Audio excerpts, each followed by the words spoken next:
Olá, eu sou a professora Rafaela Nóbrega, professora do SEI Romualdo Galvão e SEI Roberto Freire, e hoje eu trago para vocês dicas de arte sobre contemporaneidade ou pós-modernidade.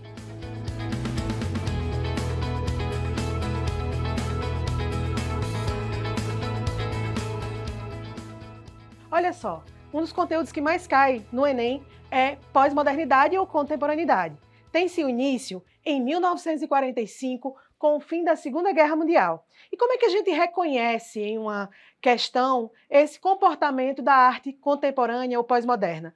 Primeiro, é que a arte fazer a partir das questões e objetos do cotidiano. Tá? A arte pós-moderna, assim, ou contemporânea, ela busca a interação entre público e obra de arte. O público, ele constrói a obra com o artista. Os movimentos de contracultura também são pontos-chave dessas manifestações, como tropicalismo, neoconcretismo, são movimentos no Brasil de pós-modernidade e, no caso do tropicalismo, de contracultura.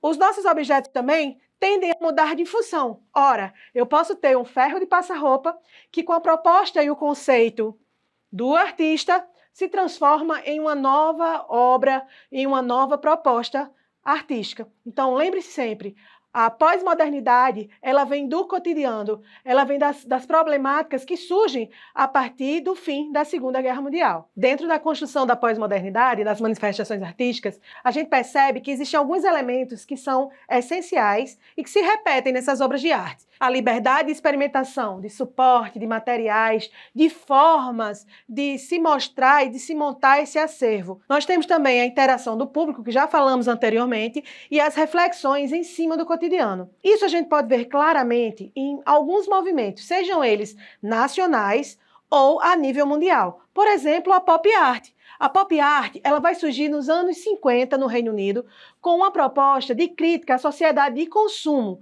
Nós temos que lembrar que a partir dos anos 40, 45, nessa sociedade pós-Segunda Guerra Mundial, nós vamos ter um aquecimento desse mercado, uma nova visão de consumo, materiais que antes não eram essenciais e que agora são apresentados através dos programas de rádio, através da televisão, e que passa com que as pessoas busquem adquiri-lo, muitas vezes sem necessidade. Então, a partir desse momento, em 50, nós temos no Reino Unido um grupo de artistas que começa a repensar essa relação entre o objeto, o ter, né, o consumo e o objeto artístico. Nos Estados Unidos, ela vai se popularizar na década de 60 e vai se fazer principalmente em cima das celebridades, né? O Andy Warhol, que é o grande nome desse movimento americano, ele vai trazer a popularização das celebridades do cinema, das celebridades como a Mary Monroe, né? Através da reprodução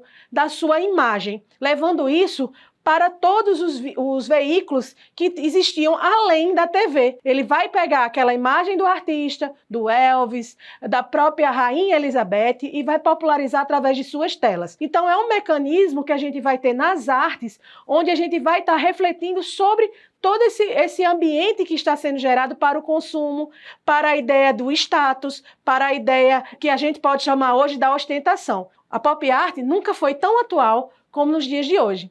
E aqui no Brasil nós temos outro exemplo de manifestação que vem de uma necessidade de ir contra, né, todo aquele movimento ali da ditadura militar. Era preciso falar do Brasil, falar com brasilidade, falar das características, explorando, né, todo o nosso acervo cultural que nós tínhamos, nossas raízes. E aí o tropicalismo, na figura do Caetano Veloso, da Rita Lee, dos Mutantes, né, vão buscar essa essência do que era ser brasileiro, né, através dessas manifestações, mas sem renegar aquilo que vinha de fora, o som do rock americano que estava chegando, dos instrumentos musicais novos, do movimento hippie que estava em ascensão. Então, no tropicalismo, como é que vai funcionar esse fazer artístico? Nós vamos ter aquela proposta da antropofagia resgatada lá do movimento moderno, onde nós vamos pegar as influências do rock norte-americano, por exemplo, das guitarras, né, nós vamos incorporar isso, compreender como se dava esse processo e, a partir daí, fazer uma música, muitas vezes de protesto, porque a gente tem que lembrar que a gente está aí no período da ditadura militar, e também que mostrasse o nosso país. Grandes nomes desse momento do tropicalismo, nós vamos ter Gil, Caetano, os Novos Baianos. Essa ideia de viver em comunidade, sendo explícita, é um movimento que vai ser muito mais voltado para o engajamento político, para a fala política naquele momento, muitos desses artistas exilados. Nós vamos ter também um movimento que é estético, né, da vestimenta, nós vamos ter uma forte influência do movimento hippie, das questões esotéricas que naquele momento estavam em alta. Então, só retomando com vocês, sempre que lembrar, né, em pós-modernidade, lembrar que é todo tipo de arte, né, pós-moderna e contemporânea, ela vem a partir de 45, ok?